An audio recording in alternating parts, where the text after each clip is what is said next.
really built something. Now we're helping a lot of really built something. Now we're helping a lot of students. We wrote a grant to build a mobile wood shop. This is spinning this way. And to train a new generation of carpenters. Pure oak. So I was very curious about how people move through a kind of immersive installation.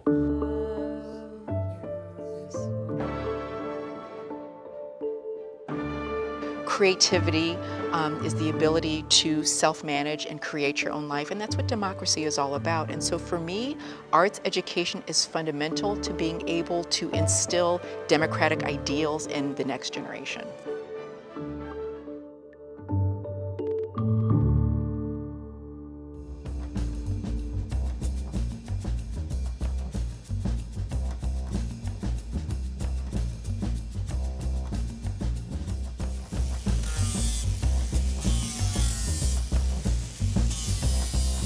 My first sculpture class was in Rochester, New York, when I was 10 years old. It was at that moment that I knew who I was and what I was going to do. Art is it's kind of an expression of your soul, of your experiences. And I had been taking years of dance class before then, from the age of 4. So I really love dance and I really love sculpture. You know, I mean, what is sculpture but dance, you know, in a moment in time?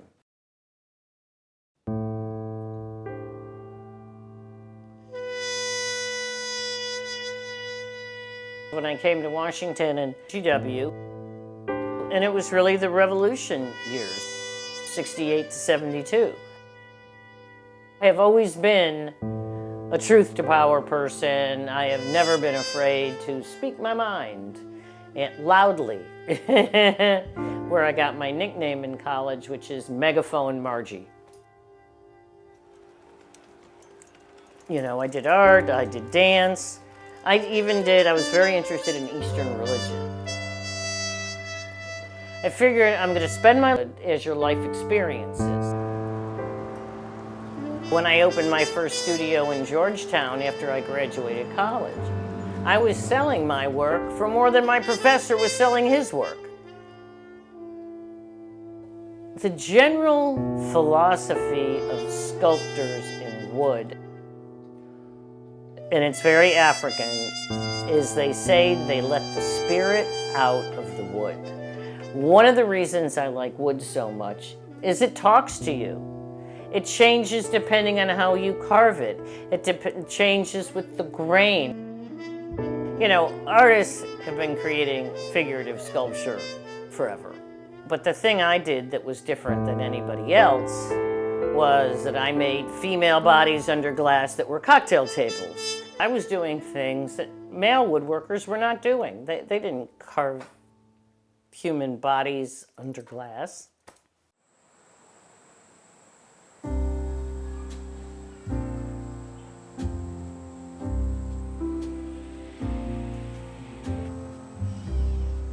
Nobody trains to own a gallery, really. Well, we can start showing him the objects. So I was good in business. And, you know, my father taught me, you know, everything I know about business and promotion. I mean, I basically get 2,000 artists a year who send me their art to look at. I mean, you know, most of it I don't like. When I take on an artist, this artist has to knock my socks off and has to give me an artgasm, which I can show you what an artgasm is if you like. I like the unusual. I like people who come up with a technique that nobody's ever thought of before. So we do a lot of three-dimensional mixed media. But I also have really fine painters. They say I want my art well crafted and my craft well arted. I am not into sloppy. This is a very complicated piece. Well, Steve Hansen is one of the artists I've shown for 45 years. He's basically a self-taught artist. About 12 years ago, and this is my funny line about this, when the Supreme Court actually made decent decisions, they made a decision that parody is not copy. So he can take any painting that was ever painted, as long as he adds his characters, it's fine. And the amazing part of these, he paints them. They're not photographs, they're not photostats. He actually paints these. Yeah. So this one's called A Bar at the Folies Bergère by Manet, and it's in a London museum. And it's an amazing painting in and of itself. But the part you don't realize is that if you see the painting in person, it's a mirror. So some of this, like this part, is the people behind it. So he's painting the reflection of it. And it's, you know, this was a complicated piece to paint. And then, you know, the guy's so pleased with himself now that he's finished painting it, he's having some champagne, which is, of course, in the painting. Well, this is a Magritte, and it's called Clairvoyance. And the kind of theme of this is, you know, he's, the painter is painting the egg, and he's painting the chicken. And it's sort of like, what came first, the chicken or the egg? And this guy's kind of looking at him like, what are you doing? You know? And so every detail he does, even the guy's hair, you know, I mean, he just really does an amazing job. You know, one of the things I say is I don't do anything particularly depressing. I figure if you want to be depressed, read the news, watch the news, talk to your friends and family, but you're not going to find it here. I want people to feel uplifted.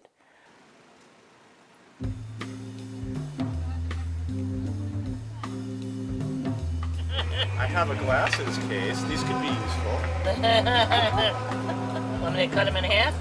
Just Yeah, kidding. sure you can. One of my clients was the National Association of Home Builders, and they put out a statistic that said within 5 years, 50% of all carpenters are going to be retiring. It is the most endangered trade in this country and in Europe. We wrote a grant to build a mobile wood shop. This is spinning this way.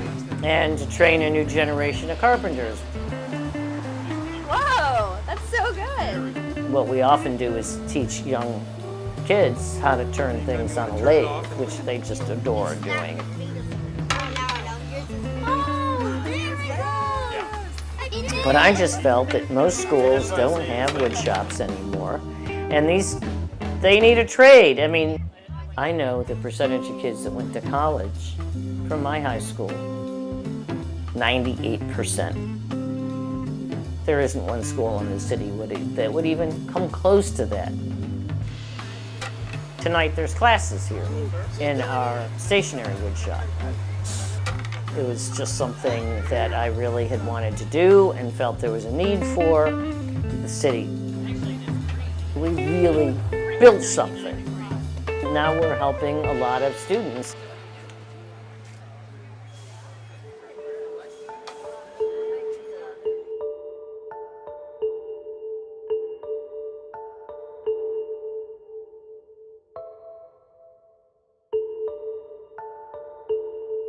Might be enough. I think there's enough natural light that we don't need to fill. Okay. So Garrett, you should be standing like here. Turn the light down a little. So the idea, you get all the way down, Garrett, and up.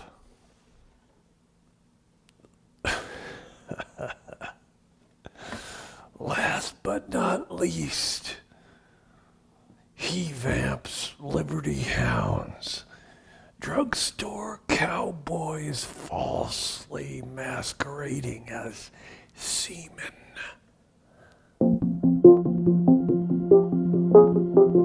For an artist to really communicate, they have to try to understand what people think and how they think.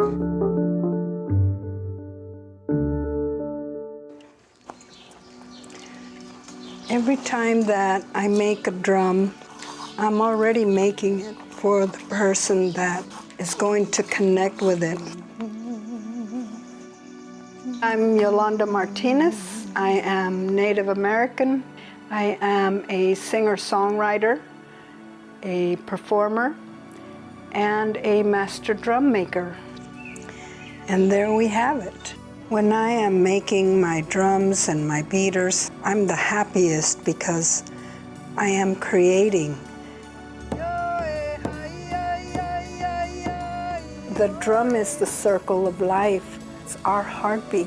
It's singing, it's dancing, it's gathering. It's a big part of our joy. I am so honored that you chose to come and bring this energy forth. Mother, I feel your heartbeat.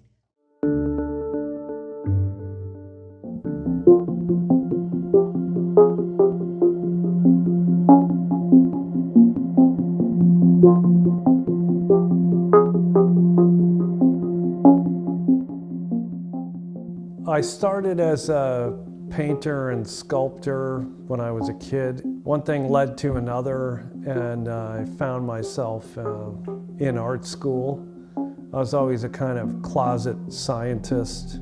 That's what I wanted to be. You know, in the old days, people used to kind of paint landscapes, and the way I like to explain it is that today, you know, the landscape that we exist in is one of technologies and information and new forms of image production. And artists have always used the vernacular, the everyday, to express themselves because this is the world in which we live. We really live in an augmented meta space of technology, and I like to work with that to express myself. My generation was a kind of TV generation. You know, we watched television more than we did anything except sleep, statistically. And I think this has just kind of continued through the internet and to the cell phone today. You know, people spend more time on social media and on their smartphones than they do pretty much do anything else. And so it became very apparent to me when I was, you know, a young artist that there was something missing from the materials I was working with, and that I needed to incorporate this kind of motion and energy and so forth. But which to choose from? So the very first pieces I made when I was introduced to the video camera were handmade television shows, you know.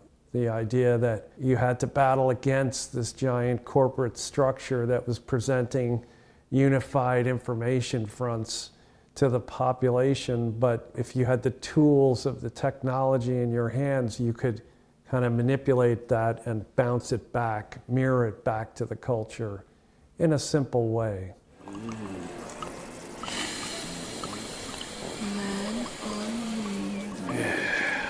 Pure oak. So I was very curious about how people move through a kind of immersive installation.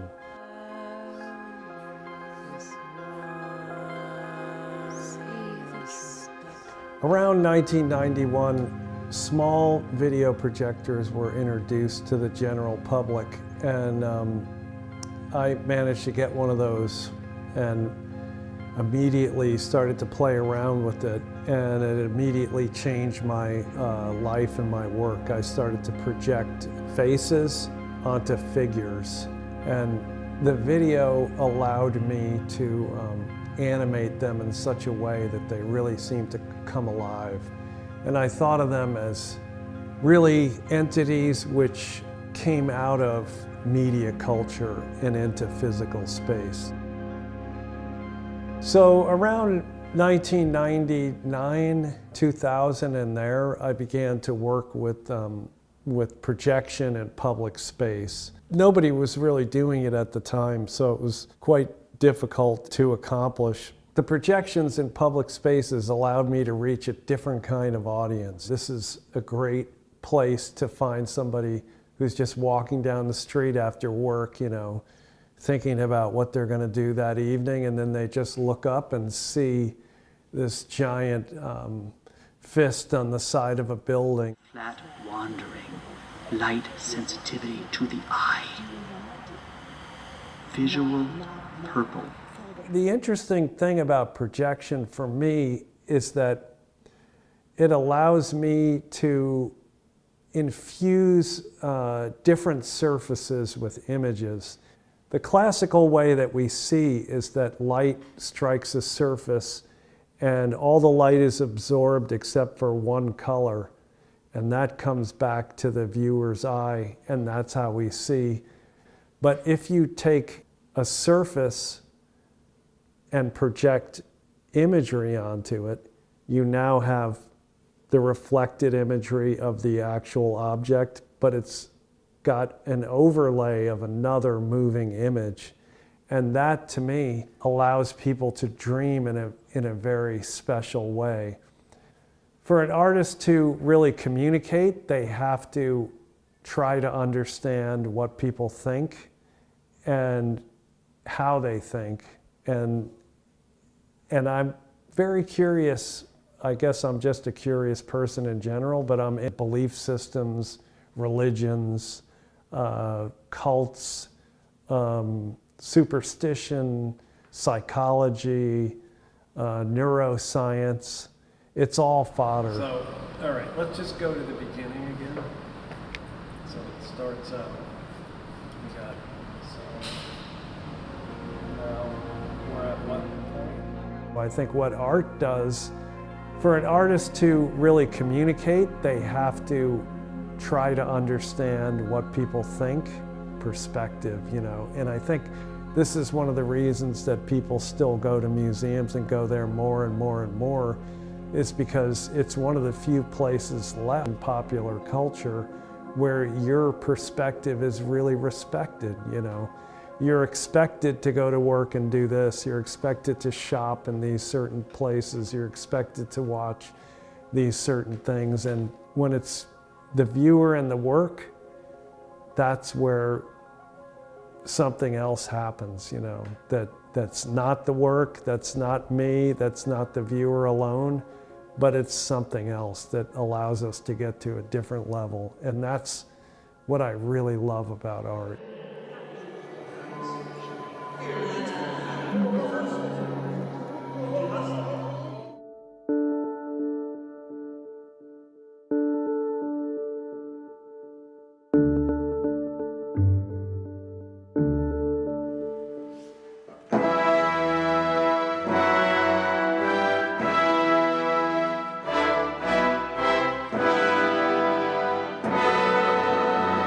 Music is joy. It's joyful.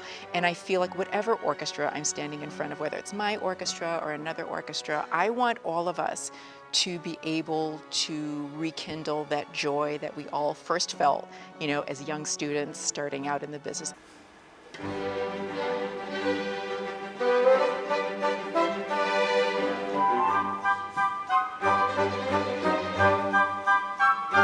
This is my first time with the National Symphony here at the Kennedy Center. They've been incredibly generous and really wonderful to work with. Often when you do programs like this that involve a lot of technical back and forth, there are actors on stage, there are visuals being projected, so there's a lot of moving parts in addition to just the music making. And so just their patience, their diligence, their really willingness to throw themselves into this work and into the spirit of it, I've been so grateful for. She can just come on. They're tuning. Tuning, tuning, tuning.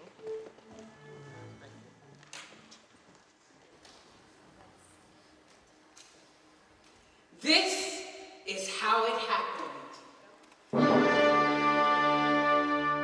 Because this piece that we are presenting is based upon the book of the same name, Because, which was written by Mo Willems, a very famous children's book author, and illustrated by Amber Wren. The book itself is about the way that beauty gets passed on from one generation to the next because people are inspired. This is how it happened.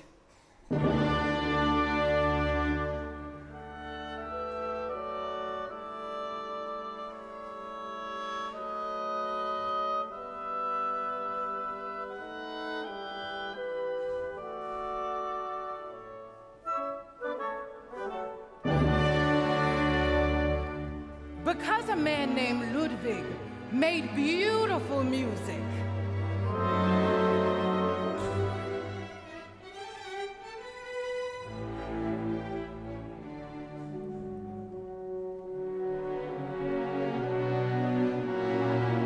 a man named Franz was inspired to create his own. And then as we progress, we see that because Schubert wrote this symphony and so many people wanted to hear it, how orchestra performances get put together. Because many others loved and practiced their instruments, there were enough musicians. So there's all these elements about how a concert works, so that when children come to a concert, they're aware that there are ushers who are making sure that the seats are ready. There are people who are facilitating the lighting. Because someone's uncle caught a cold, someone's aunt had an extra ticket for someone special. Because the usher helped the aunt and her special guest, they found their seats. In this process, we see then a young girl who gets invited to this concert quite by accident, and she falls in love with the music that she sees on stage. And because she was at this concert, she then is inspired to become a composer and a conductor and share her gift of music with the world that will then inspire another child who's in the audience hearing her music.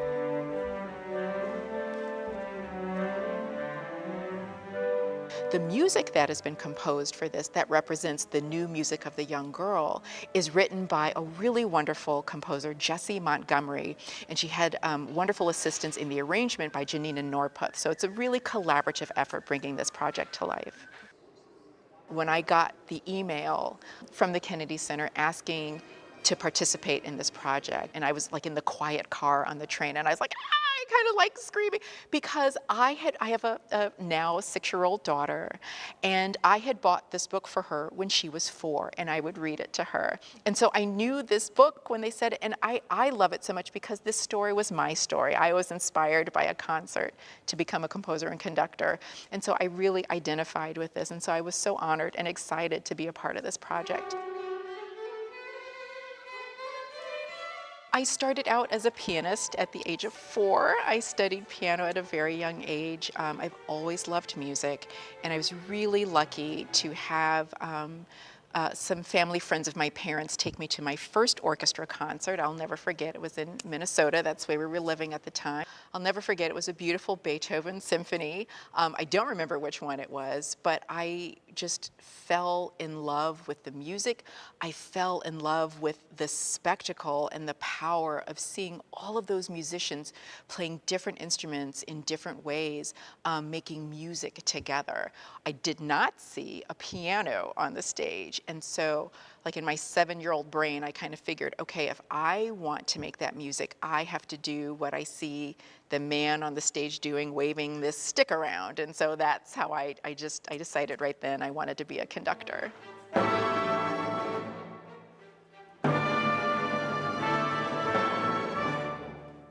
I think that leadership is serving others, and so my job as the conductor is literally to allow the music to come through me and to share that with the musicians and to create a space that allows them for the music to also come through them.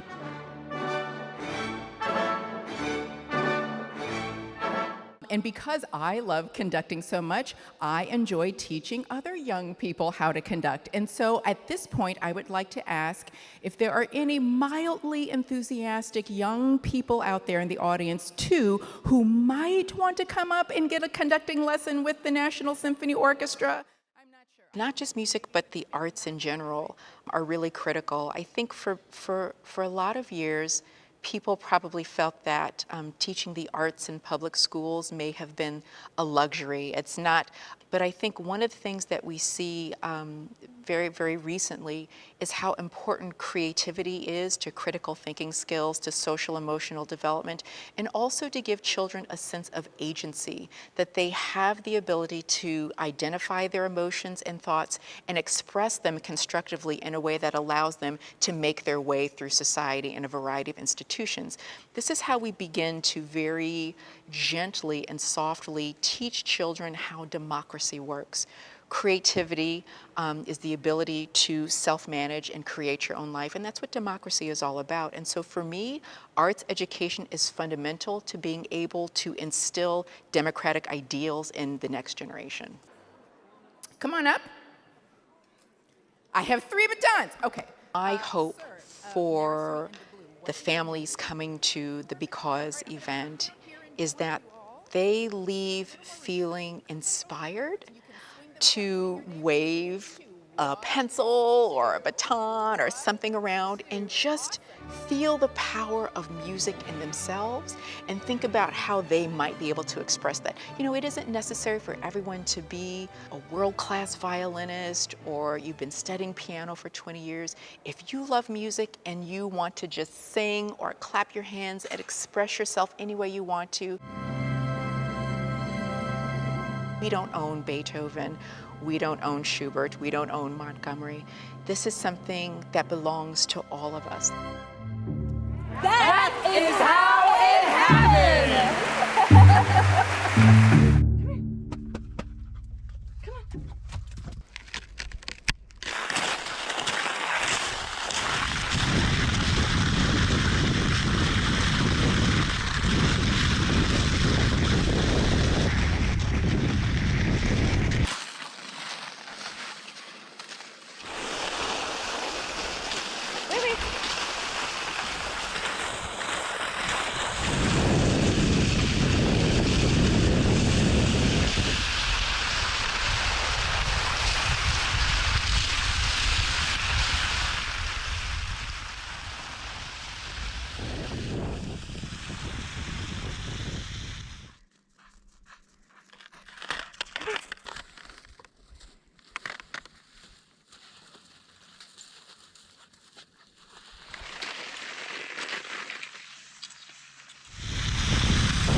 I start with a piece of black paper. I have a drawing that I transfer onto that black paper, and I cut away everything except for the lines, and then I'll piece together different kinds of papers with different textures and different colors. This is part of my Alaska Problem series. There were the two sides of the coin. You wake up in the morning, it's so cold you just can't get out of your bed. And then you get out of bed and you go make your fire, and then it gets so hot in your house that you are boiling. I started a series of Alaskan fairy tales, and so Goldilocks and the Three Bears is about a mischievous girl that breaks into a bear's house, but in Alaska it would be mischievous bears breaking into people's house. So Goldilocks is out chopping firewood and she comes home to absolute chaos, more money. But I don't need to make more, just need to get by. I'm Felicia Higman, and I'm a cut paper artist in Sylvia, Alaska.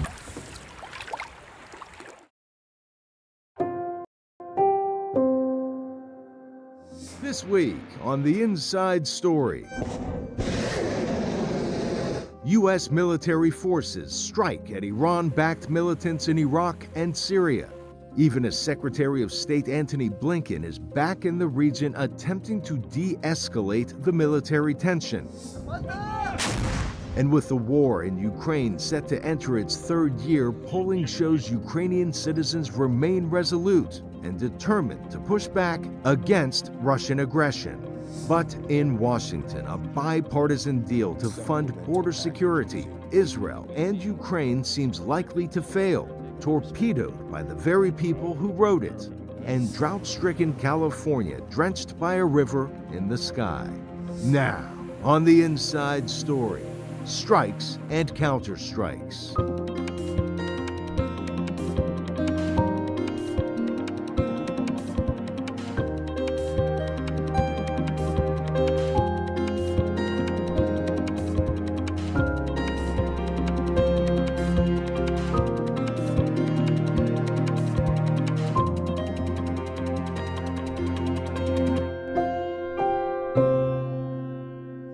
Welcome to The Inside Story. I'm Katherine Gibson in Washington. We start this week with the United States' response to an explosive drone strike in Jordan that killed 3 U.S. service members.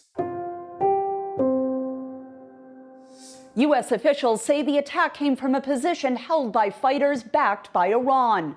In retaliation, the U.S. launched airstrikes in Iraq and Syria against some 85 targets linked to Iran's Revolutionary Guard Corps, reportedly killing about 40 people.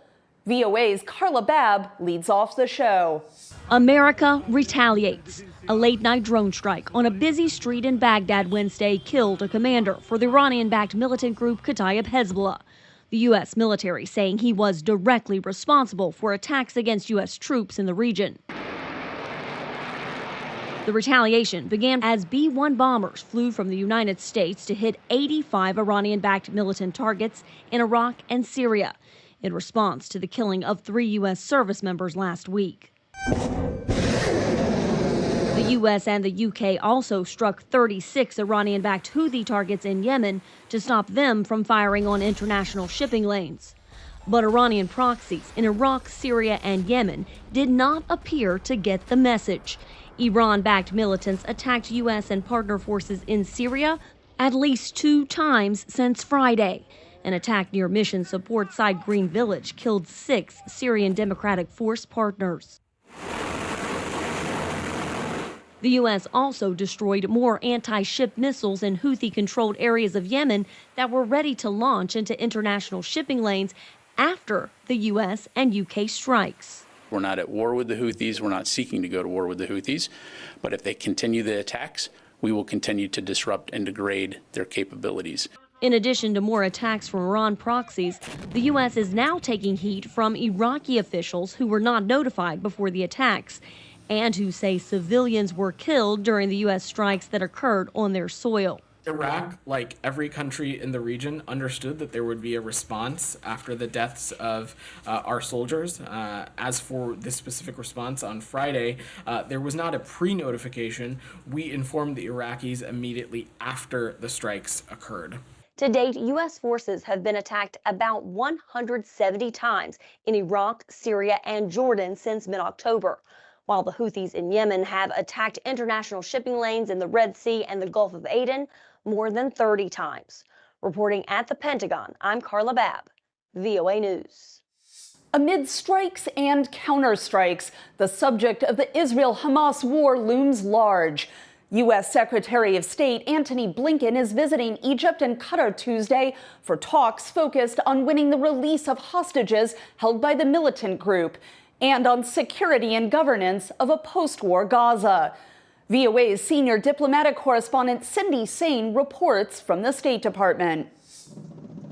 Wednesday marked 4 months since the October 7th cross-border attacks by Hamas that killed 1,200 people in Israel and saw the U.S.-designated terrorist group taking some 240 people hostage. About 135 hostages are still unaccounted for. Ceremonies were held in cities around the world, including Paris. The top U.S. diplomat, Antony Blinken, is in the Middle East to push for the release of the hostages, including 6 Americans, and an extended pause in the fighting to get more humanitarian aid to Palestinian civilians in Gaza. But Israeli Prime Minister Benjamin Netanyahu dismissed a proposal by Hamas, which reportedly called for the withdrawal of all Israeli forces from Gaza.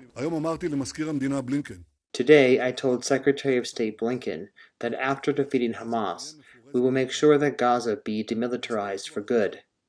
The history already proved that there is only one force that can promise such a thing: the State of Israel, through the IDF and our security forces. At a separate press conference late Wednesday, Blinken had this to say about the Hamas counteroffer. While there are some clear non-starters in Hamas's response, we do think it creates space for agreement to be reached. And we will work at that relentlessly until we get there. In Tel Aviv, a group of freed Israeli hostages appealed to Netanyahu to push for a hostage deal. Again, I am turning to you, Mr. Netanyahu. Everything is in your hands. You are the one that can. And I am very scared, very afraid, that if you continue in this line of bringing down Hamas, there won't be any hostages to free anymore. In his talks with Israeli officials, Blinken said that the death toll of Palestinians in Gaza is still far too high, and that any military operation against Hamas needs to put the safety of civilians first and foremost. According to the Hamas-run Ministry of Health in Gaza, at least 27,478 Palestinians have been killed in the Gaza Strip since October the 7th. About 70% of those killed are reported to be women and children. More than 66,800 Palestinians have reportedly been injured.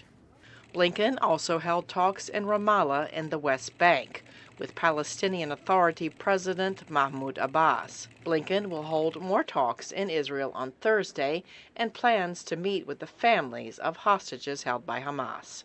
Cindy Sain, VOA News, the State Department. After months of negotiations, U.S. senators will vote on a $118 billion bipartisan agreement on border security and aid to Ukraine and Israel later this week. Even if the bill passes the Democratic majority U.S. Senate, it has little chance of passage in the Republican majority U.S. House of Representatives, as newly elected Speaker Mike Johnson says the bill is, quote, dead on arrival. $60 billion in aid to Ukraine and $14 billion in aid to Israel, part of a new $95 billion foreign assistance package now under consideration in the U.S. Senate. After Senate Republicans blocked a larger $118 billion bipartisan agreement on border security. We knew about a week ago when Trump mixed in and said, wanted to be political and said he'd prefer chaos at the border because he thinks it helps him electorally. We knew that we might have to have a second option. The bipartisan agreement would have increased immigration detention capacity, ended the practice of allowing migrants to remain in the United States while claiming asylum, and allowed presidents to temporarily shut down the U.S.-Mexico border if crossings reach certain levels. Conservative Senate Republicans said the bill didn't do enough. This bill doesn't fix it. Understand, this border crisis is deliberate. Joe Biden caused it. He caused it by his own unilateral decisions. But independent Senator Kyrsten Sinema, one of 3 senators who negotiated the agreement, said the opposition was a political calculation. Less than 24 hours after we released the bill, my Republican colleagues changed their minds. Turns out they want all talk and no action. It turns out border security is not actually a risk to our national security. It's just a talking point for the election. And Democrats warned the consequences of not passing aid to Ukraine would be far-reaching. Republicans will be telling our allies our word cannot be trusted, telling dictators like Putin that our threats are not serious. Telling the world American leadership has been hollowed out by Republican obstructionism. Earlier this week, Speaker Mike Johnson said the bipartisan agreement would be dead on arrival in the U.S. House. But House Republicans' standalone bill to send aid to Israel failed Tuesday night. There is no reason whatsoever for them to object to the contents of that bill. They're doing it for political purposes. It's bad for national security. Republican senators have asked to add border security amendments to the foreign assistance bill. Lawmakers are expected to work through the weekend to vote on passage of the aid package. After 2 years of a full-scale war, a survey shows Ukrainians are more united than ever in their rejection of Russian President Vladimir Putin and his ambitions for their country. But pride at their success in standing up to a much larger adversary is tempered by anxiety over future support from the international community. VOA's Eastern European Bureau Chief Miroslava Gangadze reports. A decade ago, Ukrainians took to the street to protest their corrupt pro-Russian president Viktor Yanukovych. Despite facing a harsh crackdown, the revolution of dignity persisted, leading Yanukovych to flee to Russia. Soon after, Russia invaded eastern Ukraine and annexed Crimea. After years of a low-intensity war, on February 24, 2022, Putin started a full-scale invasion, aiming to conquer Ukraine within 3 days. However, Ukrainian forces resisted and, with international support, successfully reclaimed some initially captured territories. In his 2024 New Year address, President Volodymyr Zelensky told Ukrainians their nation has become stronger. Ukraine has become stronger. Ukrainians have become stronger. 2 years after Russia's full-scale invasion, Ukrainians are unbowed. A new survey by the National Democratic Institute, a research organization funded by the US and other Western governments, finds 77% of Ukrainians are optimistic about their country's future and are doing what they can to help with the war effort. Those sentiments are evident among people VOA interviewed on the street of Kyiv.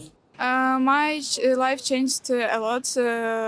Cardinally changed because I'm volunteering. I have a lot of friends in military, and I'm live in this war. I have nothing to fear. The strength shown by Ukrainians and the way they responded was unexpected by many, says Yevhen Glibovitsky, head of the Frontier Institute, a policy think tank in Kyiv. It's the people, it's the resilience that is in the people is what actually surprised the world. And I think this was one of the things that the West did not anticipate, was how determined Ukrainians would be, how resilient they would be, how strong they would be. Yet today, as battlefield losses mount and the war settles into a punishing stalemate, Ukrainians are adopting a more realistic perspective on the war, says Marcin Walecki, Ukraine's country director at the National Democratic Institute, which conducts regular polls. To realize that this would be a long war. In May 2022, majority of Ukrainians were thinking this is going to be up to 6 months. Right now, 43% believe the war will continue for at least another 12 months. The survey suggests most Ukrainians strongly prioritize seeing their country become a more democratic. When asked by NDI how important it is to them that Ukraine become a functional democracy, 93% said it was important or very important. The major challenge for the country when we ask about key institutions which have the highest level of trust when it comes to fighting corruption. On the first place, you have investigative journalists. On the second place, you have a civil society. So the spirit of revolution of dignity is still there. You know, Ukrainians would like to see journalists and civil society controlling political elite. Before Russia's full-scale invasion, NDI's polls showed differences in public opinion on joining NATO between the more Russian-speaking regions to the south and east and the rest of Ukraine. 2 years later, almost 9 out of 10 respondents want to see their country join NATO, and support for EU membership is even higher.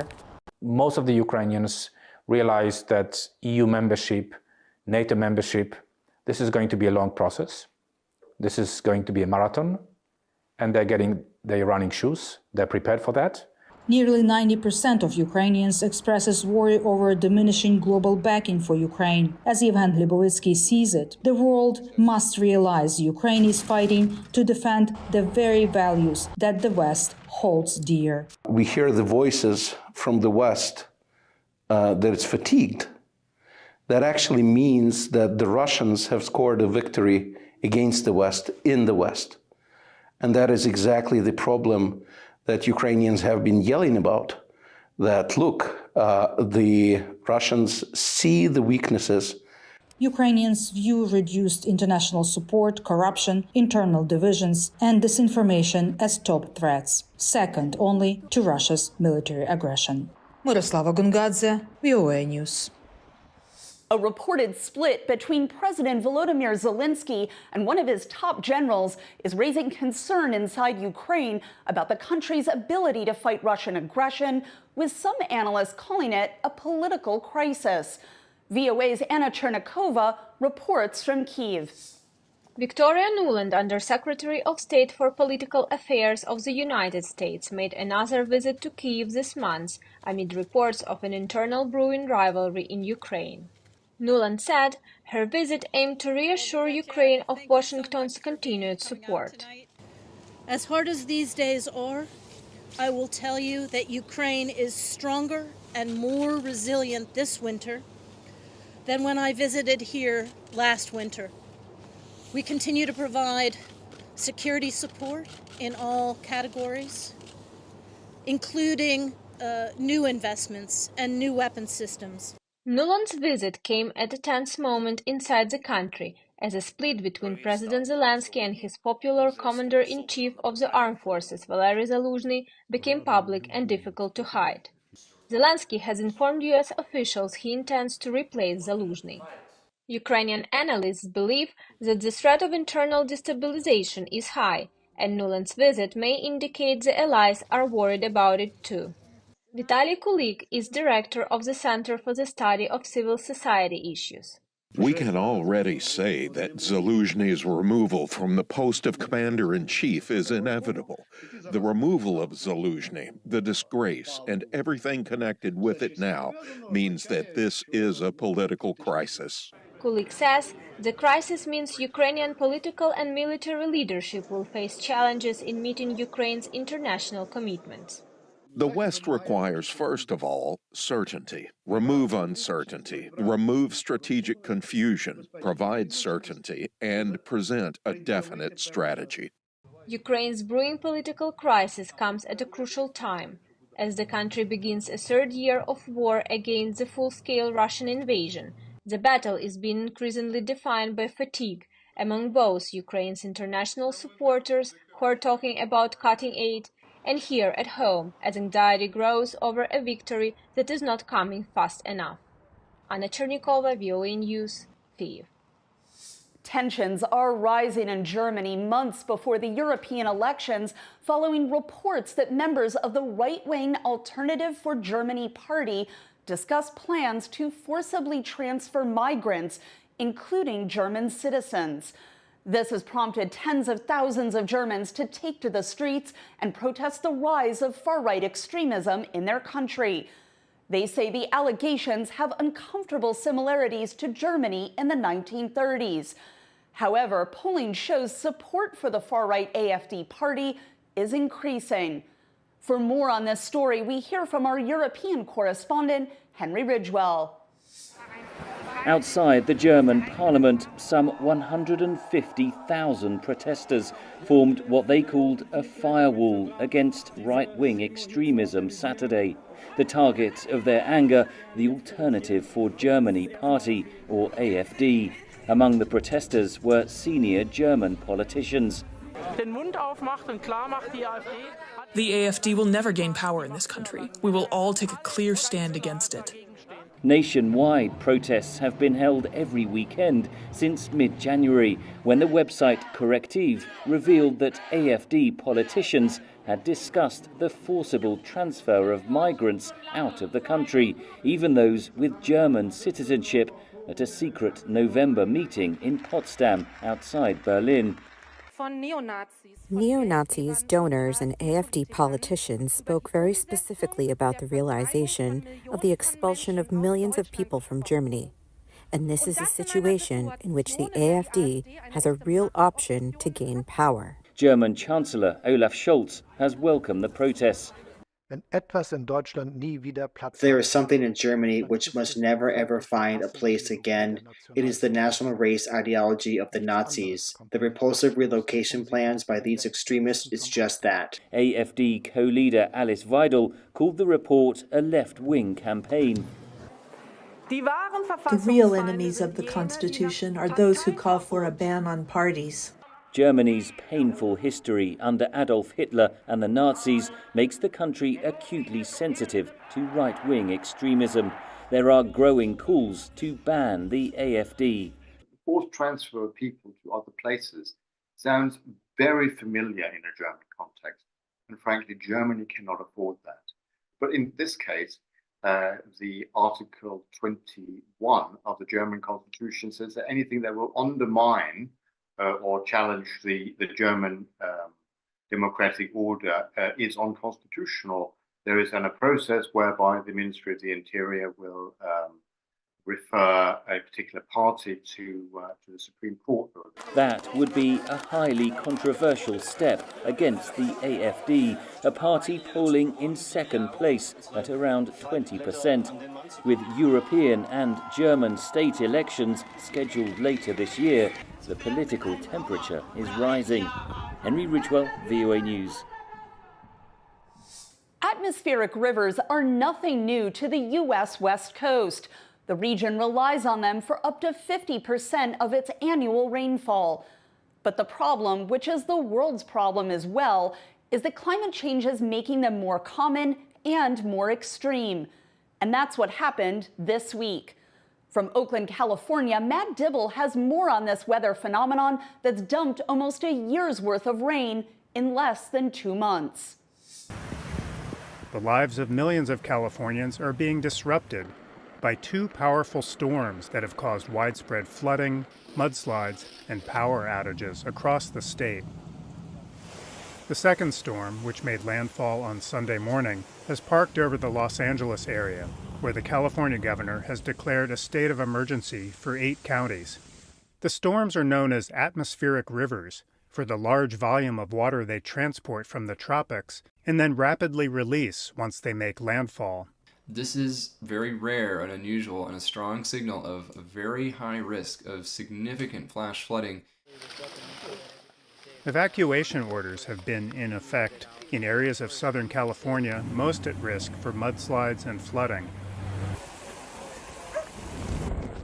In Northern and Central California, winds ranging from 60 to 125 kilometers per hour have downed trees and power lines, cutting electricity to nearly 1 million homes and businesses. The storm activity is expected to continue through Tuesday. Matt Dibble, VOA News, Oakland, California. Thank you for being with us on The Inside Story. Stay up to date with all the latest news at voanews.com. You can follow me on X, formerly known as Twitter, at KJIP. Catch up on past episodes at our free streaming service, VOA+. For all of those behind the scenes who brought you today's show, I'm Katherine Gibson. We'll see you next week for The Inside Story.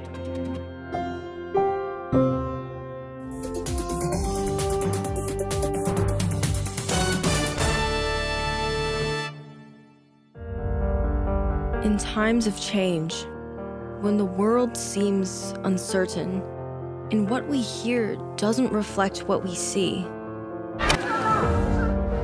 we seek the truth. When we are told only part of the story, we lose trust. At Voice of America, we bring you the stories that people take risks to see. We connect the world and unite it with truth. At Voice of America, We show you the whole picture.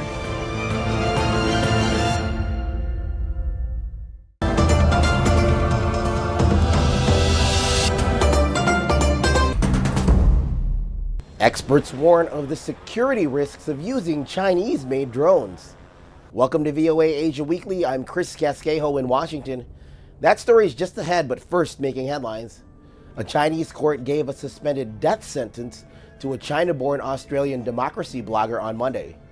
Yang Henjun was found guilty of espionage and sentenced to death with a 2-year reprieve, a Chinese Foreign Ministry spokesperson said. Yang was detained in China 5 years ago. He is a former Chinese diplomat. An armed group in Indonesia's eastern region of Papua said on Wednesday it will release the New Zealand pilot it has held hostage for a year. In a series of videos released by the West Papua National Liberation Army on Wednesday, pilot Philip Mertens said his kidnappers were treating him well. It was unclear when Mertens would be released. Sri Lanka expects to implement a debt restructuring framework within the first 6 months of 2024, the country's president said on Wednesday. The South Asian island nation defaulted on its overseas debt in May 2022. The country finalized a $2.9 billion bailout from the International Monetary Fund in March last year. Nearly 100 members of Myanmar's border guard police have fled their posts and taken shelter in Bangladesh during fighting between Myanmar security forces and the rebel Arakan army in Myanmar's Rakhine state, an official of Bangladesh's border agency said Monday. He said the police have been disarmed. China has replaced the chairman of the Securities Regulatory Commission, Yi Huiman, with Wu Qing, a veteran securities regulator who has led the Shanghai Stock Exchange. China's policymakers are struggling to stabilize the country's financial markets. Chinese stocks have been trading near 5-year lows in a prolonged downturn. Hundreds of millions of people are traveling from China's cities this week in the world's largest annual migration, heading home to share meals, pay respects to their elders, and deliver blessings for the Year of the Dragon. Celebrations begin on Saturday. Chinese-made drones dominate the global market and are used widely by government agencies inside the United States. As VOA's Matt Dibble reports, U.S. cybersecurity watchdogs warn that using these drones comes with risks. When it comes to drones, one brand rises above all others. DJI, based in Shenzhen, China, has captured the drone market for everything from amateur photography to fighting wildfires to protecting sensitive sites. And this is a problem, say U.S. cybersecurity watchdogs. In January, the FBI and the U.S. Cybersecurity and Infrastructure Security Agency warned that laws enacted in recent years by the Chinese government give it the ability to look at any data collected by Chinese firms. Drones, used widely across the U.S., could become tools for spying, the agencies say. You could think of a police department in a major city using a drone where the feed might be accessible to the Chinese government. The concern is not new.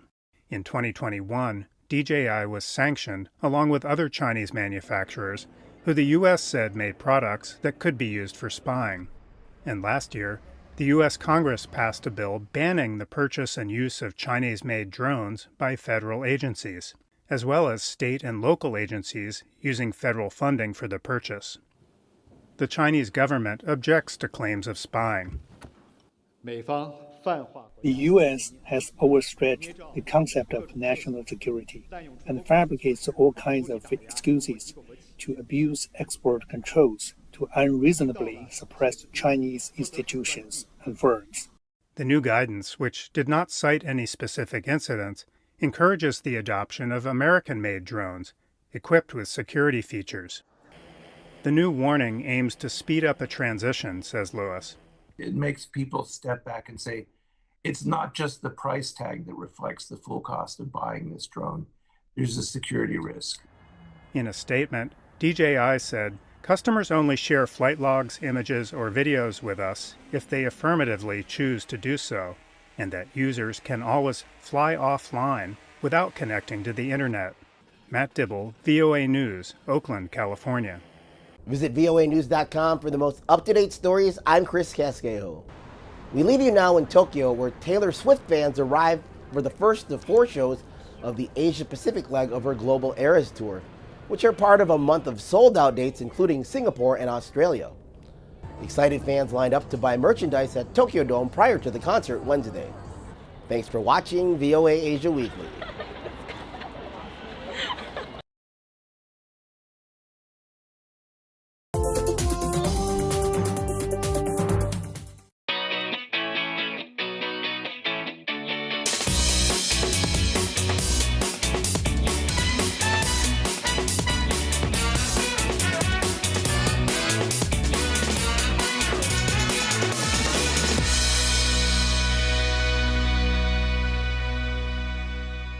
Hi, this is Larry London. Welcome to Border Crossings. And today we are joined by a music pioneer, a music legend who was inducted into the Rock and Roll Hall of Fame in 2006, along with his band members in Laird.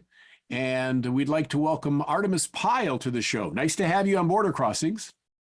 Wow, Larry, it's great to be with you. Hello to everybody in the world. And of course, my fellow veterans. And yes. Thank you for having me and letting me talk about our new project. And thank you for your service. Now, on behalf of all the veterans, around the world who have served the country in the name of peace, thank you. Well, you have a new album, which is called Anthems Honoring the Music of Lynyrd Skynyrd. And I read where you were kind of not feeling it anymore with Lynyrd Skynyrd. So what made you decide that you wanted to do a tribute album? Well, because Ronnie Van Zant deserves it. His prolific writing, Simple Man, Sweet Home Alabama, Freebird, all those songs, they're songs that'll be here 1,000 years from now. Mm-hmm. And the reason I'm in the Rock and Roll Hall of Fame is because of Ronnie Van Zant and his vision. And I was his drummer. Bob Burns was there before and Bob and I were inducted in the Rock and Roll Hall of Fame together the same night, of course, in the 21st class with Miles Davis, Blondie, the Sex Pistols, and Black Sabbath. Wow. That was the class that night. So it was an amazing evening. But I stood there, knowing that Ronnie Van Zant put me there. And Bob Burns played Sweet Home Alabama, and he brought me to tears because he's sitting over there being inducted in the Rock and Roll Hall of Fame. And, he started Lynyrd Skynyrd with Gary Rossington and Ronnie Van Zant. Mm-hmm. And Bob was a great drummer. I always called him the Ringo Starr of Southern rock drummers because he never got the credit that was due as a drummer. Like Ringo, I think Ringo was underrated too. Of course, Ringo is Ringo, and he'll always be Ringo. But right, and he came after Pete Best. He came after Pete Best, and he came after Pete. Yeah. So I came after Bob, and I love Bob. Bob was actually in my band years ago, in a really bad, dark, stormy night on a mountain north of Atlanta, Georgia, and Bob left the road and hit a tree and was killed instantly. And I miss Bob every day. I miss all of my friends every day. Gary Rossington, who I was able to, against all odds, get Gary on the album Anthems on the song Freebird with Dolly Parton. Dolly sings it, and I asked Gary if he wanted to put his iconic slide solo on this recording, and Gary told me that he wasn't feeling well, that his health wasn't the best, but that if he felt better, he'd let us know, and maybe. Well, I mentioned that Dolly Parton was singing Freebird, and Gary said, "You know what? I feel a lot better all of a sudden." That'll do it. And so we got Gary on there with Dolly. It was amazing. We wrote a beautiful arrangement with Kent Wells, Dolly's producer of 35 years.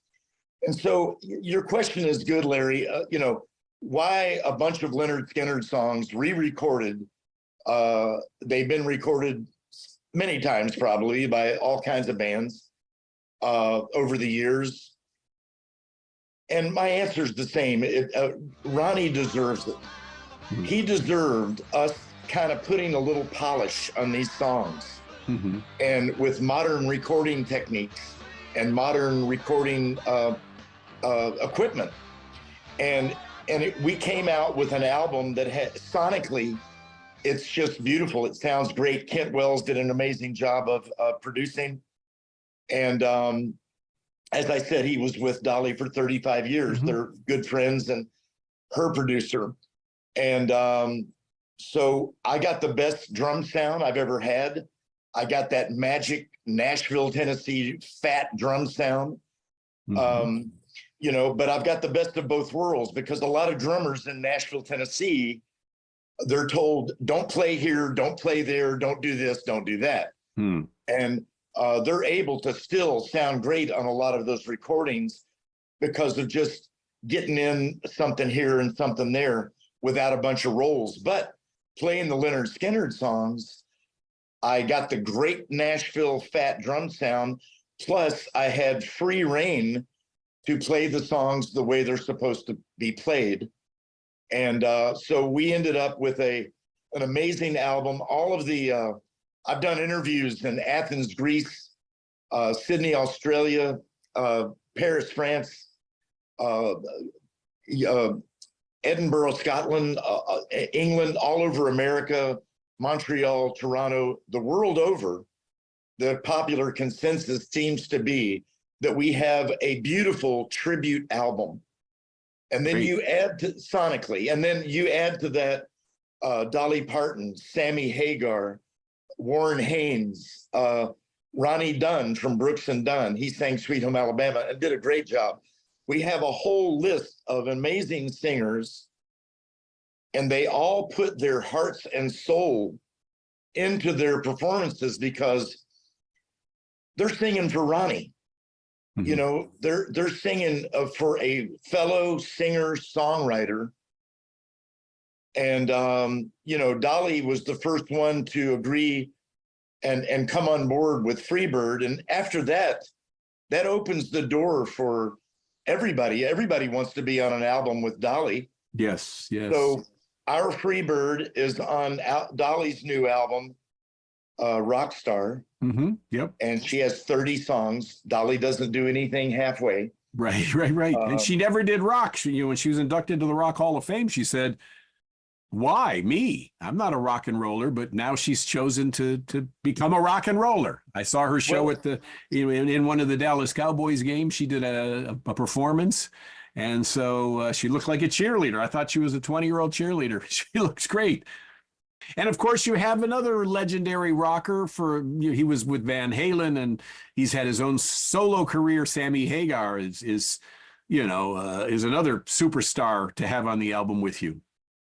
Well, you know, I knew Sammy when he was with Ronnie Montrose back in the days of Montrose. And Ronnie Montrose was a super sweet person. He was such a nice man. And Sammy, you know, was in that band. That's when I met him. And, you know, of course, Sammy went on, as you say, he followed the Yellow Brick Road, you know, and went on to amazing stardom. What a voice. He's a great guitar player, and he's a comedian too. He's a funny guy. But he's just, he's what you would expect a real rock star to look like and sound like and act like. But Sammy doesn't consider himself a rock star. He's, you know, neither did Ronnie, nor do I. I'm a worker bee. I'm a drummer. I was lucky to be included in all that. Ronnie brought me into the fold, and of course the rest is history. Our album Anthems. I was going with a working title of our project because it feels like we've been doing it for years, working on this project. Larry, I'd like to say one thing. Myself and the band, we didn't do this album to make a bunch of money. All the guys in my band, Scott and Jerry and Dave and Brad, they're all amazing musicians. They're from Alabama, Georgia, North Carolina. We represent in Tennessee, Kentucky, the Carolinas. I mean, we are a Southern rock band. We are Southern boys. We are Southern men. And, but the guys in my band, we've been together 15 years. And we play Leonard Skinner music better than any band in the world. We've been playing it every day for 15 years. So they don't need this band to make money. They're all successful businessmen, not a bunch of yahoos. I don't dress anybody in my band like my friends up in rock and roll heaven. I don't make them wear funny hats and you know, and dress like the band. There's none of that in this band. We have 3 fine vocalists. We brought in all these guest vocalists, but you know, Brad, Jerry, and Scott have great voices, and they blend. We have great Southern harmonies and everything. And as said, you know, they have successful businesses. They have beautiful wives and children and homes. But they do this because they love it. I'm 75, so they're all like in their 60s or younger, and they grew up with the music and they play it because they love it. Long before we met 15 years ago. That's great. They were playing this music. So this whole album, Anthems, you know, the working title was honoring the music of Ronnie Van Zant. Right. And his band. And when the management and record company we're with Get Joe Records out of Texas, and we're also with a company called Spinning Plates out of Nashville.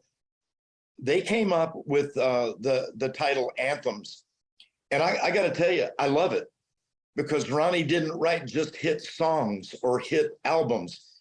He wrote anthems. That, as I said, will be here for 1,000 years. So everything came together. It wasn't easy, Larry, navigating the shenanigans of Nashville, Tennessee. Right. And I'll just wink, wink, nod, nod. I'll just say that. It wasn't easy, but we got it done. It wasn't easy getting Gary Rossington on with Dolly on Freebird, because people lied to Gary at first and said that Dolly had pulled out of the project. And I immediately had Kent Wells, you know, her producer, call Gary and assure him that she didn't. And I very quickly got an answer back from Gary, his side, you know, saying, we realized that they lied to us. Dolly's not pulling out of the album. And so against all odds, we have done this. I also wanted to ask you the question about the name Leonard Skinner. There has been so many different, you know, reports or versions of where the name came about. The one that I'm most familiar with is that was a school teacher. Well, it's that answer. The answer to that is twofold, and I only know because I was told. You know, Bob Burns, the original drummer for the band, there was a song called by a guy named Alan Sherman, I think. Hello Mutta, Hello Fada. Yeah. Here I am at Camp Granada. Yeah, yeah. And in the song, they actually say Leonard Skinner. There's that's a part of the lyrics of the band, of the song. And then there was a football coach that used to kick all the guys out of school for having long hair. His name was Coach Leonard Skinner. I got to know him, and we got to be friends. I was the only Skinner band member that went to his funeral. And there was 1,000 people there. He was a well-known coach. The lieutenant governor of the state of Florida came. The BBC was there. there was a news agency out of Japan, because he's the, kind of the namesake of Leonard Skinner. And of course, Gary and the boys, this is before I came along, Gary and the guys changed the name, Lynyrd, Skynyrd. Mm-hmm. They changed the spelling to protect the innocent. But yeah, and so that's where the name came from. Mm-hmm. And Coach Skinner and I, we did a few fundraising things for veterans together, and the people loved him. I mean, he was a rascal. There, I heard a lot of stories at his funeral. Mm-hmm. I am the last living member of Lynyrd Skynyrd. And Larry, I'm not bragging. It's not a good feeling, man. As a matter of fact, it's a bad feeling. I never wanted to be the last living member of my band, but I am. It's a fact, and I'm not going to change what I do. Last 15 years with this one band that we got together, we've been playing this music in beautiful venues all over America. We've gone on cruises 8 years in a row to raise money for the Native American Heritage Association. Every time we played on these cruises, the Rock Legends cruise, we were on there with ZZ Top, Pat Benatar, Pat's so amazing, the Doobie Brothers, just all, sometimes maybe 3 or 4 or 5 big headliner names, and then 20 little bands like my band, and we'd go out 4 days, and 65 performances, 25 different bands. And the crowd, the people on the ship always sold out, would always ask for us to come back. We were the most popular group. And why? All the bands, I mean, Roger Daltrey, he was out there. They all have hit songs. Mm-hmm. But Ronnie's songs hit home with the common people. The common men and women, Simple Man. Ronnie said, listen to your mother. I knew Ronnie's mother. She was an amazing woman. And she raised 3 amazing sons, Johnny, Ronnie, and Donnie. All ended up in Southern rock bands, 38 Special, the Johnny Van Zant band. Of course, he sings with the band out there that calls itself Lynyrd Skynyrd. So, he comes from, Ronnie came from very common, good meat and potatoes stock. Mm-hmm. And Ronnie wrote like that. He was prolific in that way, being able to touch people, It's a great album. Anthems is the name of the album, honoring the music of Lynyrd Skynyrd. It's the Artemis Pyle Band, APB, that are doing justice to the music of Ronnie Van Zant and the band Lynyrd Skynyrd. Artemis is a original member of Lynyrd Skynyrd. He came in, I guess, after 2 albums. You replaced the drummer, and you were there for a number of years and tours and reunions and whatnot. And now the album's coming out. It's coming out on Groundhog Day. So if Artemis sees his shadow on Groundhog Day, that means we've got 6 more weeks of touring from Artemis. I love it, man. I like your analogy. That's great. I mean, Larry, thank you for everything, and thank you for the opportunity on Voice of America. And I love Washington, D.C. We played there last year, of course, in the suburbs outside, a really cool place, and everything. But the truth is that no band can play, record Lynyrd Skynyrd songs and they're better than the originals. That's not going to happen. Our band, we realize what we are. We are a tribute band, and we honor Ronnie and the whole band and the music. So nobody is going to play that music better than the original band. No recordings are going to be better than the original recordings. But we just wanted to, as I said, give it that little modern update. and put a little shine on it. And that's what we did. It was not an easy task. I know it's a monumental task to meet the expectations that you have and that other artists have who are participating in this. I'm sure it was a huge task. And before I let you go, because you did serve in the military and our audience includes members of the military around the world, I wanted to give you an opportunity to speak to the audience. I get emotional sometimes. A lot of times when I'm playing the songs within the music, I never know when it's going to hit me. All of a sudden, I'm emotional, and I'm looking through the tears, but they're tears of joy. I will speak to my fellow veterans, and you know that I mean it. Thank you for your service. I had orders to Vietnam, and then my father was killed and everything was canceled and my life changed. I didn't want to go to Vietnam, but I was prepared, and I didn't want to kill anybody, and I certainly didn't want to be killed. But I know there's a lot of veterans out there that saw things that none of us can see. None of us would be able to live with the things that our veterans have seen. And we lose veterans every single day to taking their own lives. We lose veterans every day because, you know, they have nowhere to turn.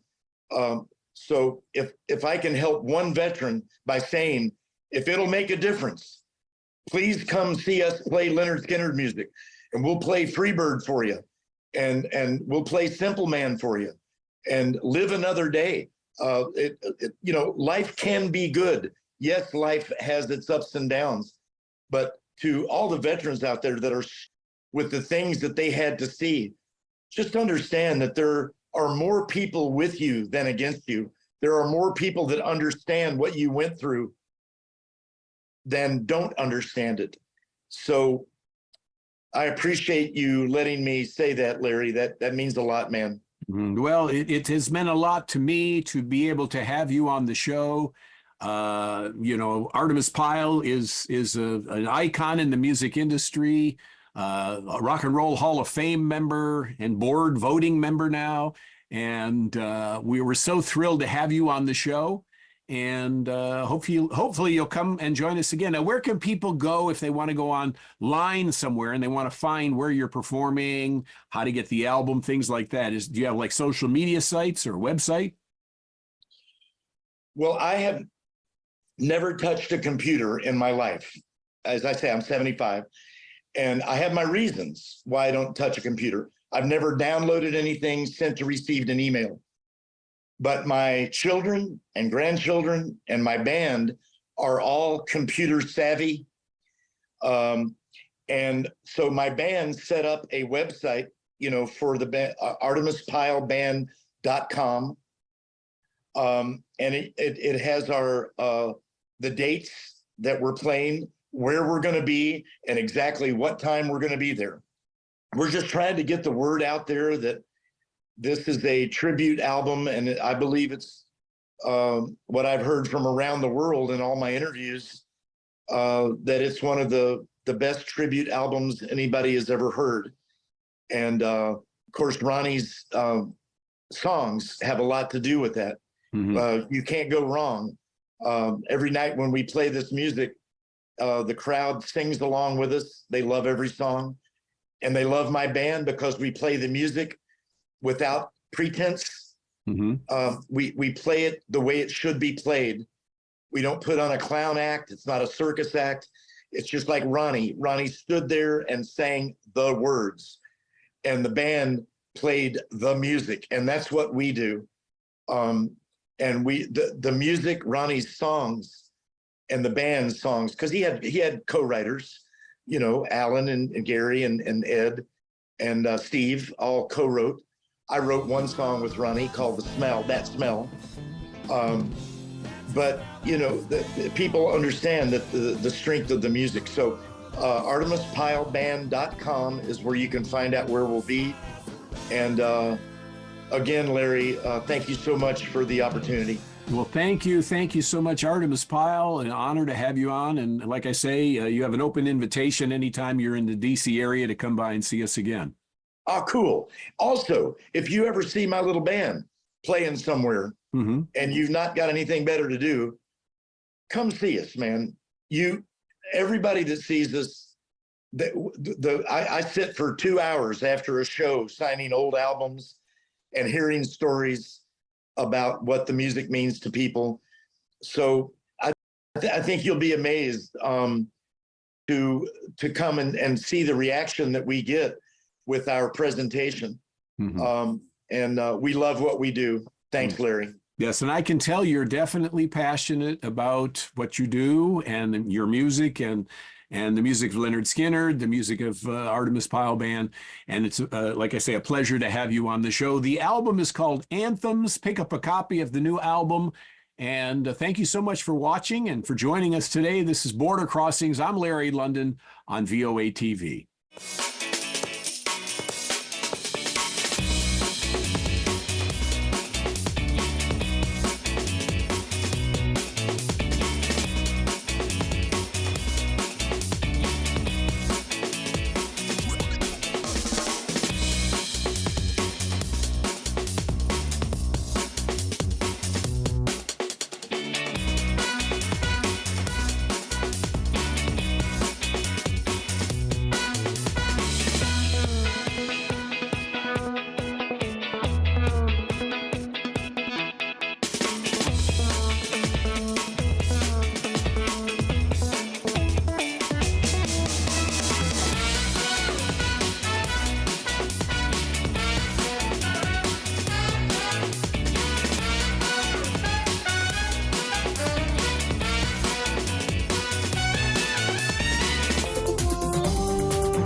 Devastating earthquakes strike all over the world without warning. Sergei Fomal is a professor of geophysics at the University of Texas at Austin. Predicting earthquakes is the holy grail of the whole seismology, so people have been trying to do it for more than 100 years.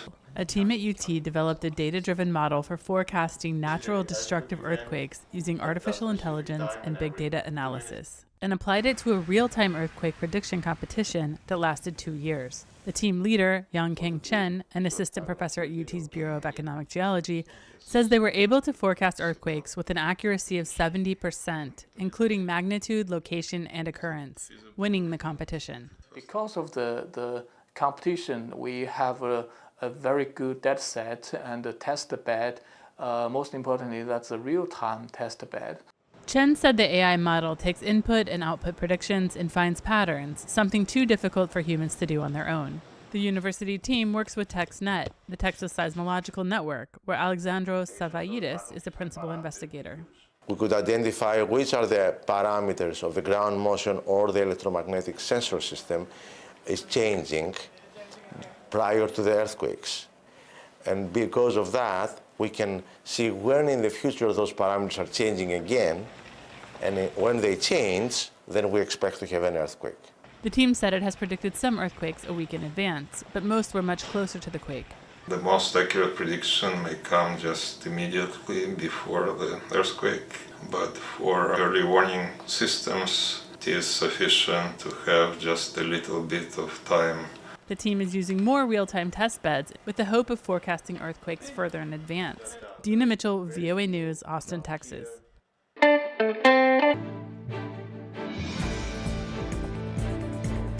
A special counsel report concludes U.S. President Joe Biden should not be charged with illegally holding classified documents during his service as vice president. In Pakistan, results of Thursday's national election are delayed in connectivity issues linked to security measures. In Malaysia, the top federal court strikes down 16 Muslim Sharia laws, saying they interfered with federal powers. And in India, clashes between protesters and police over a Muslim school and religious center suspected of being illegally built leave 2 people dead and more than 150 others injured.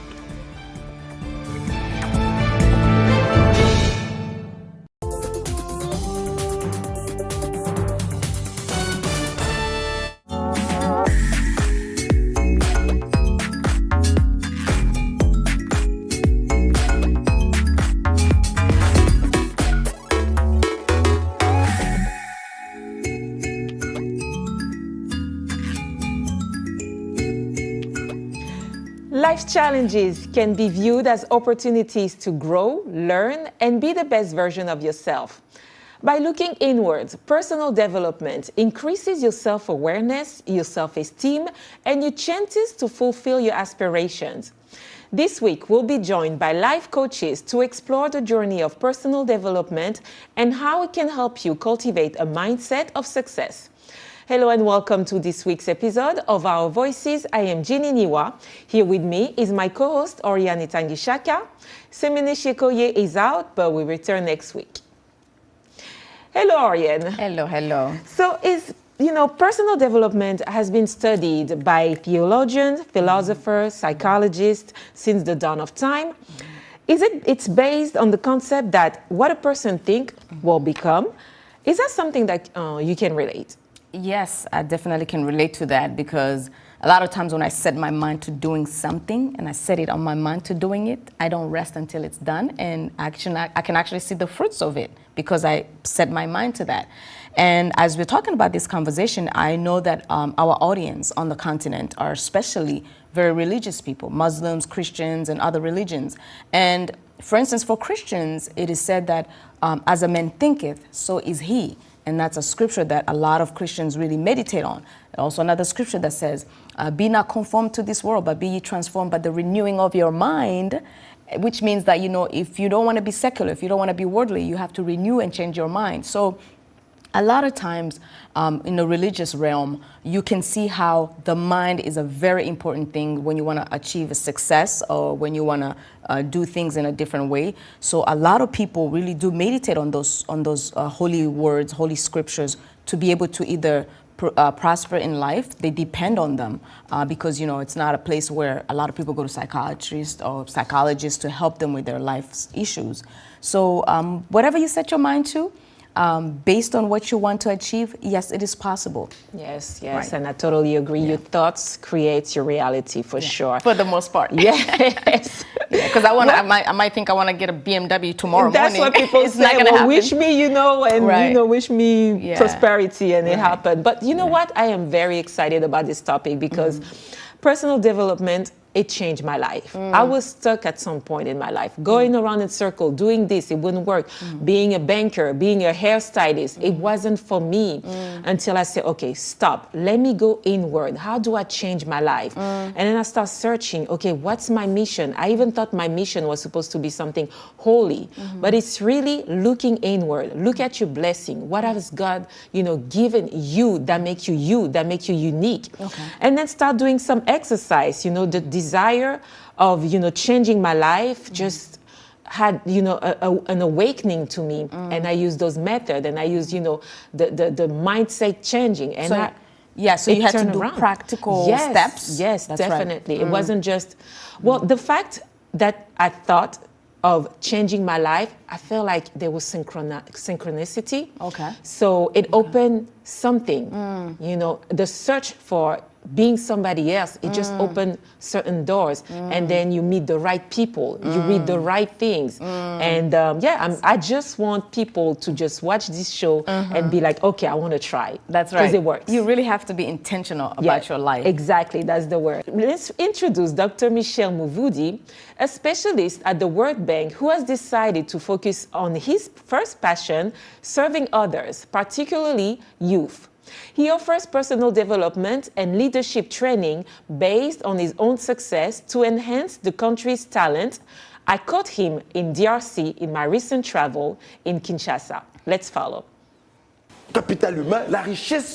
That's why when you read the story of Japan, you read the story of China. China was less developed than DRC in the 1960s. In Kinshasa, the capital of the Democratic Republic of Congo, young people draw their development information from the world around them: family, school, the street. Very rarely do they have the opportunity and the means to train themselves with the help of coaches. Dr. Michel Muvudi is passionate about coaching young people and offers free personal development and leadership training courses across the country. That it's important to start working towards this, to show young people that even when national and international conditions aren't too conducive to human development, it is possible, especially with what we've been through, to make effort and manage, isn't it? To be able to develop, to contribute positively to society. Put yourself at the center of your life. Don't say, my life depends on the elections, my life depends on what the country will become, my life depends on what the war between Russia and Ukraine will become, my life depends on whether Joe Biden will stay or not. Born into a poor family in the DRC, Muvudi paid his way through school by tutoring the children of his mother's employers. Now a doctor, his teaching are inspired by his past efforts and his own success and self-confidence. When he talked about self-confidence, it's really something in me that I really need to work on. Through this training, it helped me a lot. Today, this senior health specialist at the World Bank is committed to the young people he knows so well and whom he describes as the primary asset of the DRC. He has taught more than 5,000 Congolese without charge about morality, ethics, good governance, and their value for the community. The knowledge they put into practice after the training has led to testimonials of praise every day. You become a leader. It's not that you are born a leader. You become one. And it's this training that has given us this desire to push things forward and to be a vector for others. So, thanks to this, I have been able to set up businesses, and today it helps me to evolve from a financial point of view and everything else. It also allows me to help others evolve too.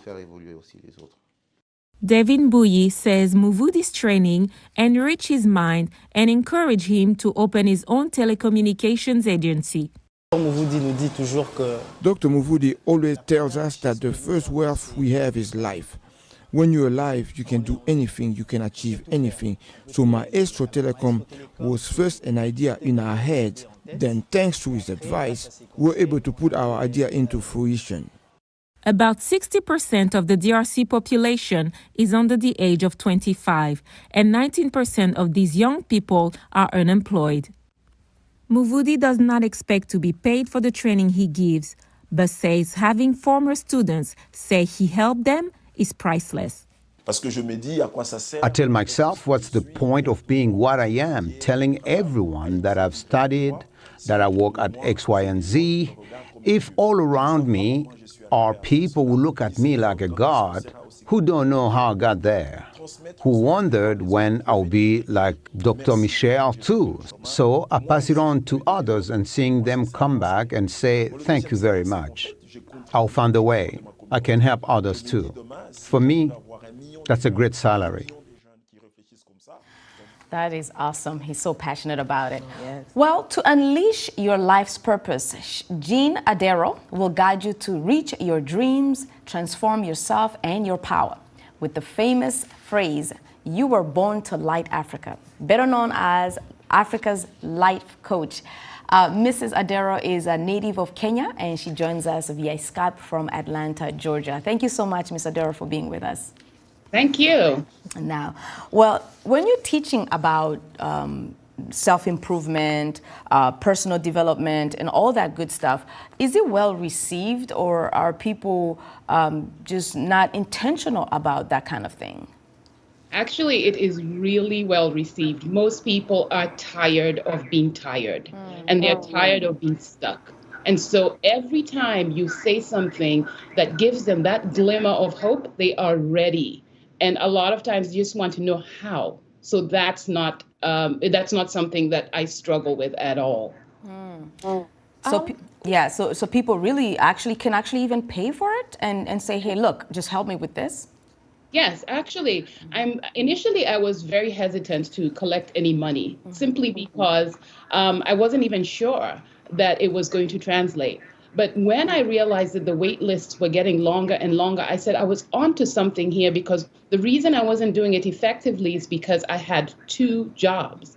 And when I realized that there was a market for it, I said, let me just go ahead and go right in and start speaking to the pain that many people are experiencing and truly help them transform. Because no one was speaking the African language. No one knew the culture. And when I say the African language, I'm talking about how we were raised, how we were taught to be. They went to life coaches of other cultures, but they felt that they were not understood.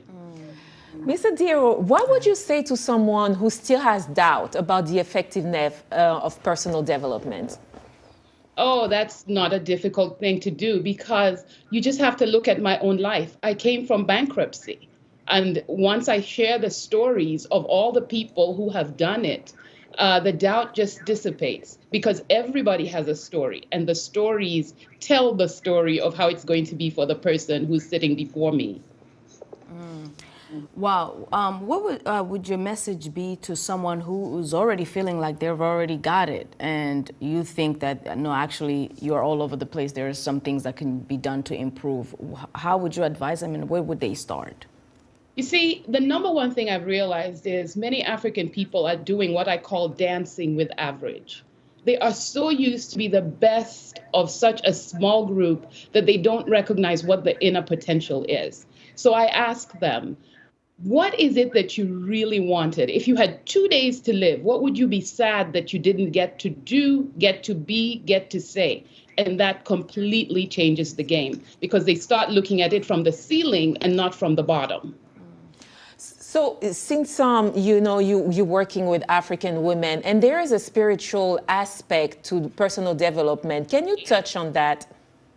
So it's interesting, because a lot of Africa is raised in what we consider sometimes someone else's religion.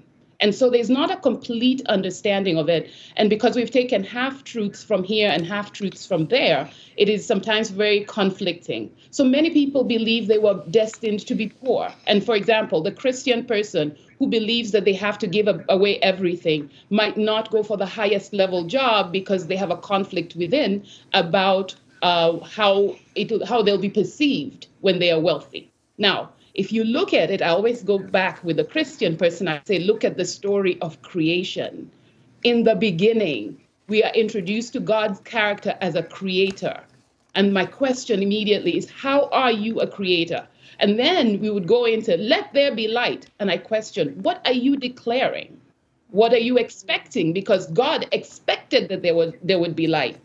And then God said that it was good. And that's a sense of gratitude, which means once you declare it, once you expect it, when it happens, be grateful. And then we are told about the abundance of the creation. And if there is abundance in creation, and we are created in the likeness and image of God, then that means that it is your birthright to create big things.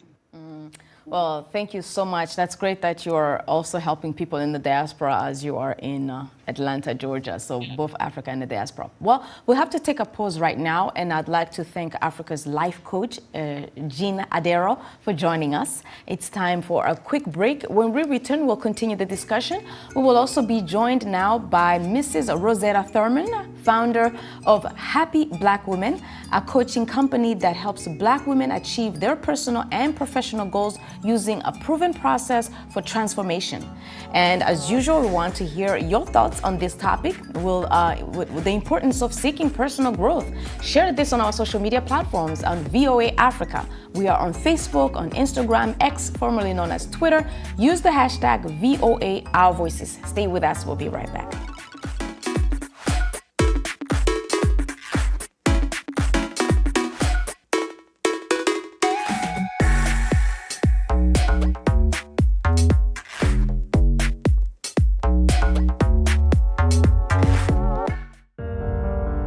In In times of change, when the world seems uncertain, and what we hear doesn't reflect what we see, we seek the truth. When we are told only part of the story, we lose trust. In moments of crisis, our dreams, hopes, and wishes for a better tomorrow depends on a free press. At Voice of America, we bring you the stories that people take risks to see. We connect the world and unite it with truth.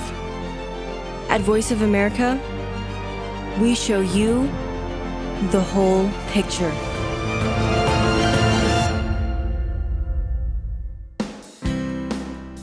Health, wellness, sport, beauty, medical breakthroughs. Healthy Living cares about your well-being. What are the main health concerns in Africa and around the world? Find out the latest on coronavirus. Connect with our experts and ask them questions. How long does the virus stay? Join me, Linor Moudou, in Washington, every week on Healthy Living, right here on VOA. You're watching VOA's Red Carpet. My name is Jackson Vunganyi. Thank you so much for joining us each week right here on Red Carpet. We bring you the latest in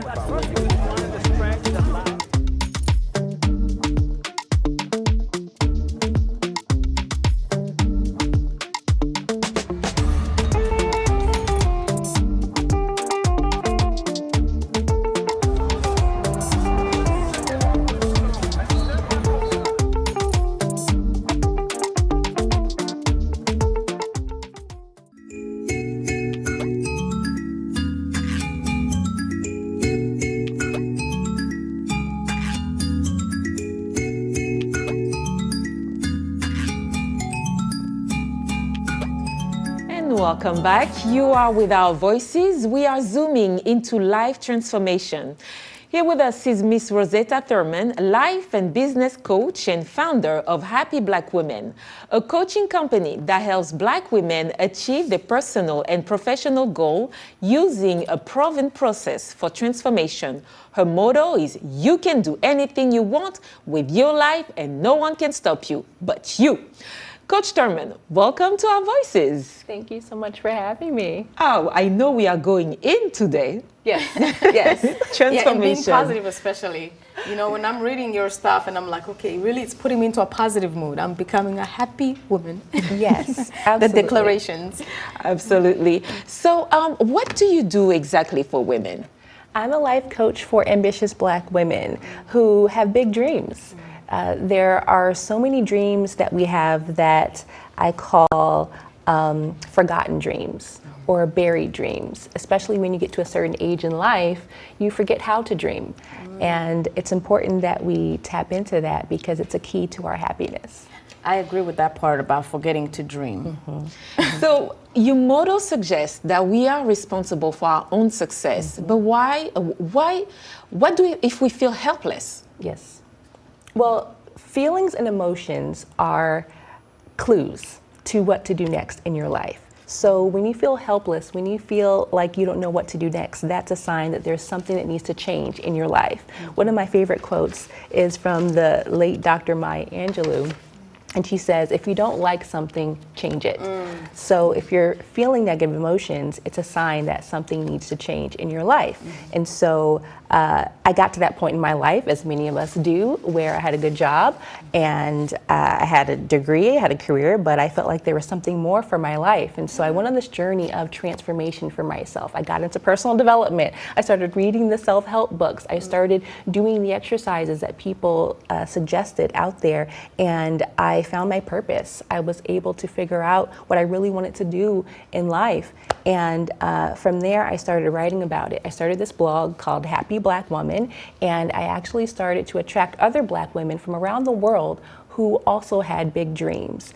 And from there, I developed a method called the Happy Black Woman Method, and now I take women through that process step by step. Wow. We'll get into that. That is amazing. That's really amazing. I want to hear that process. Well, now let's listen to some women in Accra, Ghana, and get their views on personal development in our Your Voice segment. We hear from Patricia Opoku Asare, Anita Selassie Abota, Humo Dili Sidi, Amela Agumfra Ndonko to take a listen, and we'll get back.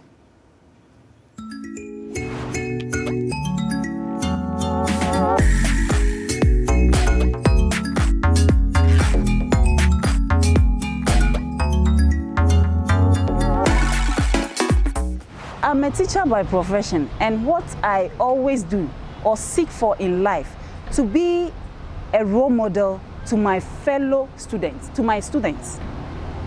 I always intend to live a life worthy of emulation, so that children in future would always remember that we once had a leader, we once had a role model who lived such life that it has affected us positively and taken us to the heights or achieved our aim and potentials in life. That is what I seek for in life. So I seek for leadership which will influence the society from the young to the elderly positively. In terms of coaching, I know we have a lot of coaches, like life coaches and the professional coaches as well. For professional coaches, I would probably go for cybersecurity, because it's a topic I'm very interested in, aside from what I do. And then for life coaches, someone to tell me how to go about life in terms of religion, gender, whatever it is. Yeah, I would definitely go for that one too. But professionally, it will be cybersecurity, something related to cybersecurity. If I have the opportunity in coaching and then in training, I would like to use that skill to help others who doesn't have that opportunity. Like maybe like how I said, my catering skills, that's my field. I will help them. And I have this group I used to teach them with this liquid soaps and then sanitizers and then parasol and all those things. I help people in doing that too. So if I had the opportunity, that's what I'll do. If I had the opportunity to go into a different coaching or a different field, I'll go in for the gender minister. The gender minister, why? Because I have passion for the girl child, and also the future. As we are growing, the future you will live, and then what is going to be our legacy when we are dead and gone. At least if you are able to bring up or help the other institutions coming together as stakeholders, you'll be able to leave a good legacy. Oriana, I think you had a comment. Yeah. It's really interesting what the women in Ghana have to say about this. And I want to come back to her about the emotion of happiness. I mean, as you can see, it's all about being happy, right? Yes. But is happiness a key factor in moving forward? Because sometimes people are driven to move forward in a very unpleasant state, or whether it be sadness, sorrow, or anger, and then they say, you know what, I got to do something. So is happiness the key factor into moving forward for success? Happiness is the desired emotion. The reason why most people want to achieve certain goals or want to have certain experiences is because they want to feel happy. That's what people are always chasing. Why do we want to make more money? Because we think it's going to make us happier. Why do we want to get married or be in a relationship? Because we think it's going to make us happy. Why do we want to travel? Because we want that experience. So there's so many different life experiences and transitions that happen, especially for Black women around the world, that drive us to make that decision. Something doesn't feel good. And now I want to go on that journey and go on that path to get happy. Especially when you're being labeled like angry Black women. Right. Right. Yeah. So how do we do that? Yeah, so for the Happy Black Woman method, the first step is to evaluate your life, to really get honest with yourself about what is making you unhappy. So, writing down what in your life don't you like? I don't like this, I don't like this, I don't like this. And that can make you feel good. Vent, get it all out. But then the next step is to redesign your life. So based on what you don't like, as Dr. Maya Angelou said, change it. So we want to redesign and ask yourself, what is it that you really do want? And then from there, we want to visualize, what does that look like? And that's where we get into things like vision boards, get out the scissors and your magazines, cut out some pictures and put them on a board that represent the life that you really do want. Okay. And then from there, we want to change our mindset. And you can do that through things like affirmations, through the manifesto. Yes, I created the Happy manifesto. Black Woman Manifesto. Yes, it's the a collection manifesto. of affirmations that remind you of how powerful we really are as Black women and that you really, truly can do anything. The last step is to take action. Can you go a little deeper into, those concept, a vision board? What exactly, because people can think, cutting papers, how is that going to help me? Yeah, it really won't unless it's connected to what you actually want. So if you want to transform your life and you realize that, I'm not having fun in my life anymore. I used to have fun when I was younger, but I'm not having fun in my life anymore, and I'm not happy about that. Well, then you have to think about, what's fun to you? And so the vision board, you can actually look. For me, I love travel. So this is one of my favorite magazines, Travel and Leisure. When I look through this magazine, all this is fun to me. If I, cut out a picture of a vacation, that's fun. So I put that on my vision board and put it where I can see it every day. And that's what I am focused on. That's what I'm saving up for, and that's what I'm putting into my calendar. Right, so like a vision board, if you visualize it, if you think it, you will achieve it. Or you will work towards achieving. You will work towards it. So it's one of those things that remind you of what are you supposed to be doing in your life? What are you supposed to be focused on in life? Because all of us have to-do lists and all of us have responsibilities, and we often forget about the things that are for us, the dreams that we have. So if you have a vision board, a collection of pictures of things that you want in front of you, it reminds you and motivates you. Today I have to take action on something that I want to do to make me happy. Okay. Yeah. So you mentioned vision board, journaling? Yes, journaling is another big one. At the Happy Black Woman, what we do is manifestation journaling. Okay. So to manifest means to create. And so when you journal about your vision, it has you take more action to create what you want. Awesome. Create, create. Yeah. So we can go deeper. I really want to say some of these affirmations, right? So, yes. I love myself. I am beautiful, powerful, free. I do not compare myself to others because I know that I am more than enough. These are such breathtaking confirmations. And when you talk about the vision board, I think for me is I'm always afraid of looking at myself and actually deciding I have to achieve this now. Okay. Nice. Yeah. Now it is our time. This is our show for today. We want to thank our Skype guest, Ms. Jean Adiro, life coach and life and business, also Coach Miss Rosetta Thurman, founder of Happy Black Women, life coaching and podcast. Be sure to watch our voices on VOA website at voaafrica.com, where you can catch up on the latest episode and the world's top news stories. Now, on behalf of my co-host and editors, production team, and everyone here at The Voice of America, thanks for tuning in. Until next time, take care of you and yours. Cheers.